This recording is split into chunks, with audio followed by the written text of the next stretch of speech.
ആശാനെ, ഇത് ദൃശ്യം സിനിമയിൽ പോലെന്ന് തോന്നുന്നു. സംഗതി ഇവിടെ ഒന്നുമില്ല. അങ്ങനെ വരാൻ വഴിയില്ല. പറഞ്ഞു തന്ന സ്ഥലമൊക്കെ കറക്റ്റാ. ഇത്രയും കുഴിയെടുത്തിലൊന്നും കാണുന്നില്ലല്ലോ. അല്ല, ഒരു മനുഷ്യനെ കുഴിച്ചിട്ട് ഇതിലും വലിയ കുഴിയെടുക്കുവോ? മാത്രമല്ല, ഇത്രയും ദിവസമായതല്ലേ. മനുഷ്യൻ ചെയ്യുന്ന വലുത്ത സ്മെല്ല് ഉണ്ടാകേണ്ടതല്ലേ. ഇത് അതൊന്നും ഇല്ലല്ലോ. ഇടാ, നീ വെറുതെ CBI കളിക്കാതെ കുഴിക്കാൻ നോക്കടാ. ഇവിടെ തന്നെ എനിക്ക് കുഴിച്ചിട്ടുണ്ടാവുക. അങ്ങനെ പുള്ളി എന്നോട് പറഞ്ഞത്. നീ കുഴിച്ചേ. ഞാൻ കുഴി.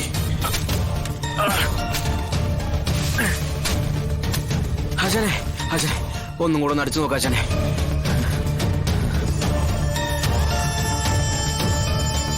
അതെ, ഇവിടെ ഒന്നും ഇല്ല ആശാനെ. ചേടാ, ഇതെവിടെ എന്തോ പ്രശ്നം പറ്റിയിട്ടുണ്ട്. എന്തായാലും ഇതിന്റെ അകത്തില്ല. എന്നാലേ നമുക്ക് കുഴി മൂടാം. അല്ല, ഇത് മൂടണോ? നാളെ വല്ല വാഴയും നടണമെങ്കിലോ? ഇത്രയും വലിയ കുഴിയില്ല. നീ ഒന്ന് മണ്ണ് വലിച്ചിടുവോ ഇതിന്റെ ഇടയിൽ കോമഡി പറയാതെ? അച്ഛനെ, പണ്ടത്തെ പോലെ ഒന്നും അല്ല. ചോദിക്കാനും പറയാനൊക്കെ ആളുണ്ട് കേട്ടോ. ഒരു പെണ്ണന്വേഷിച്ച് ഉറക്കൊടിക്കുന്നുണ്ട്. അതെ, കിളക്കി കിളക്കി അറിയാം കേട്ടാ. കിളക്കി.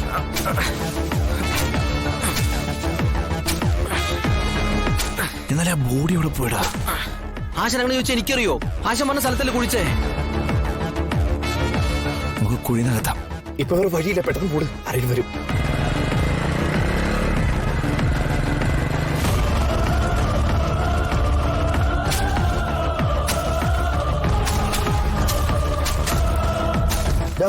ആ ഭാഗത്തേക്ക് അങ്ങ് വെച്ചിട്ട്.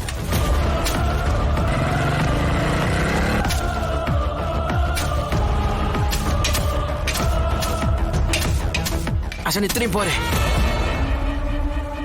ഇനിയിപ്പോ ആര് കണ്ടാലും സംശയം തോന്നില്ല. എന്നാലും ആ ബോഡി ഇവിടെ പോയിടാ. നമുക്കേ ഏകദേശം ആ ഭാഗത്തൊന്ന് നോക്കിയാലോ. എന്റെ അച്ഛൻ അവരുണ്ടാവും. ആശൻ എന്താ ഉറപ്പ്? അവിടെ ഒരു വെട്ടം കണ്ടല്ലോ. ഇനി തോന്നിയതാണോ? ഏയ്, ഞാൻ കണ്ടതാ. നമുക്കൊന്ന് പോയി നോക്കിയാലോ. ഇറങ്ങ. ലൈറ്റിംഗ് തന്നെ. ആരാ അത്? വിട്ടോ.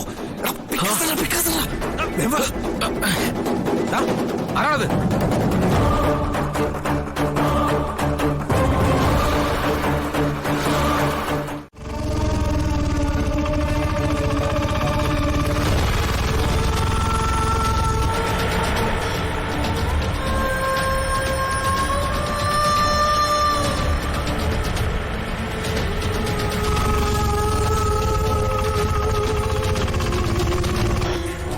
അച്ഛനെ, അവര് കുഴപ്പം വല്ലതും ഉണ്ടാക്കുവോ? ആര്? അതാ പോലീസുകാര്. അവര് നമ്മളെ കണ്ടിട്ടുണ്ട്, വ്യക്തമായിട്ട് കണ്ടിട്ടുണ്ട്. നമ്മുടെ ജീപ്പ് അവര് കണ്ടിട്ടുണ്ട്. ഒന്ന് പോടാവുന്നു. ആ ഇരുട്ടത്ത് അവര് നമ്മളെ തിരിച്ചറിഞ്ഞിട്ട് പോലും ഉണ്ടാവില്ല. അപ്പോഴാ. അല്ല, ജീപ്പിന്റെ നമ്പർ കണ്ടിട്ടുണ്ടാവോ? എന്റെ പൊന്ന് കമല, നീ ഒന്ന് അടങ്ങിയിരിക്കേ. ഇത് എന്തൊരു പേടിയത്? എങ്ങനെ അടങ്ങിയിരിക്കാനാണ് എന്റെ ആശാനെ? പോലീസ് സ്റ്റേഷനിൽ കേൾക്കുമ്പോ തന്നെ എനിക്ക് പേടിയാ. കോടതി കാണുമ്പോ തന്നെ എന്റെ ബോധം പോകും. പിന്നെ നടക്കുന്നതും പറയുന്നതെല്ലാം ആശാനെന്ന ഒറ്റ ഒരാളുടെ വെള്ളത്തിലാ. ആ പറഞ്ഞ ആള് നിന്റെ ഒപ്പം പാറ പോലെ ഉറച്ചു നിൽക്കുന്നുണ്ട്. എന്ത് വന്നാലും നിനക്കൊന്നും സംഭവിക്കില്ല. അതുപോലെ. അത് മാത്രം പോരാ ആശാനെ. എന്റെ ആശാൻ ഒന്നും സംഭവിക്കരുത്. എനിക്ക് എന്നേക്കാൾ വലുത് എന്റെ ആശാൻ തന്നെയാ. പക്ഷെ എനിക്ക് പേടിയാണ് ആശാനെ. ഇത് എന്തൊക്കെയാ കമല നീ പറയണേ? നീ ഇങ്ങനെ പേടിച്ചിട്ട് പിച്ചും പേയും പറയാതിരിക്കേ. അതല്ല ആശാനെ, നമ്മൾ ആ പയ്യന്റെ ബോഡി അവിടെ നിന്ന് എടുക്കാൻ വേണ്ടിട്ടല്ലേ കുഴിച്ചത്. ബോഡി കണ്ടില്ലല്ലോ. ഇപ്പോ നമ്മൾ ഈ പോലീസ് മുഖാന്തരം പിടിക്കുവാണെന്ന് വിചാരിച്ചോ? ഇപ്പോ നമ്മൾ വേറെ എന്തെങ്കിലും കാര്യത്തിന് വേണ്ടി മണ്ണി മാന്തെന്ന് പറയാലോ. ഉദാഹരണത്തിന് വാഴയോ കപ്പയോ തെങ്ങോ അങ്ങനെ നിങ്ങൾ നടാൻ വേണ്ടി കുഴിയെടുത്തതെന്ന് പറഞ്ഞ നമ്മളെ ആരും സംശയിക്കില്ലല്ലോ അച്ഛനെ. നിനക്കേ ഭീകര ബുദ്ധിയാ. നീ ഞാൻ കാണുന്ന പോലെ അല്ല കേട്ടോ. ആശാന്റെ കൂടെ നടന്ന് കിട്ടിയ ബുദ്ധിയൊക്കെയാ ഞാനിങ്ങനെ ക്രിട്ടിക്കൽ സമയത്ത് പുറത്തെടുക്കുന്നത്. അപ്പൊ അച്ഛനെ നമുക്ക് അങ്ങനെ പറയാലേ? ഇവനൊരൊറ്റ എടാ പാതിരാത്രിയാണോ കപ്പ കൃഷിയും വാഴകൃഷിയും എന്നൊക്കെ അവരിങ്ങോട്ട് വെച്ചാൽ നീ എന്ത് പറയാ അവരോട്? അപ്പൊ അച്ഛനെ അതും കുഴപ്പമാണല്ലേ? എടാ മണ്ടത്തരം പറയച്ചേ. ഞാൻ അങ്ങനെ പറഞ്ഞ് തടി ഊരാന്ന് പറഞ്ഞ് ആശ്വസിച്ചിരിക്കുവായിരുന്നു. എടാ കമല, നമ്മളൊന്നും കണ്ടിട്ടില്ല, നമ്മളെ ആരും കണ്ടിട്ടില്ല. നമുക്കൊന്നും അറിയാനും പാടില്ല കേട്ടാ. നീ ഇന്ന് രാത്രി എവിടെയായിരുന്നു അവര് ചോദിക്കുകയാണെങ്കിൽ എന്താ പറയാ? പറ. ആശാന്റെ കൂടെ എന്ന് പറയാം. അല്ല, വീട്ടിൽ കിടന്ന് മൂടി പുതച്ച് കിടന്ന് ഉറങ്ങായിരുന്നു വേണം പറയാൻ.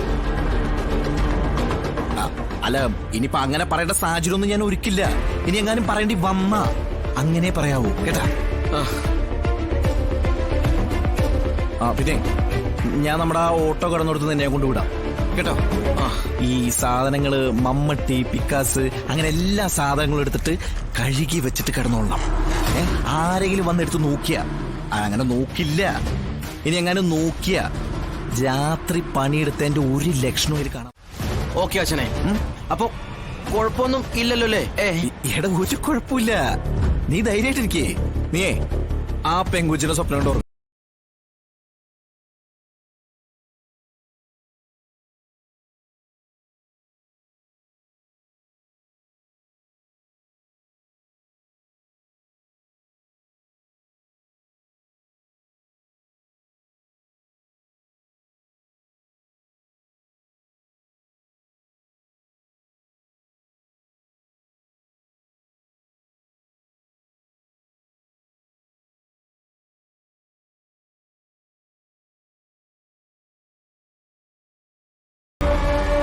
ആശാനത് എന്താന്ന് വെച്ചാലേ, ആശാന് കഴിഞ്ഞ എനിക്ക് ഞാൻ പോലും ഉള്ളൂ.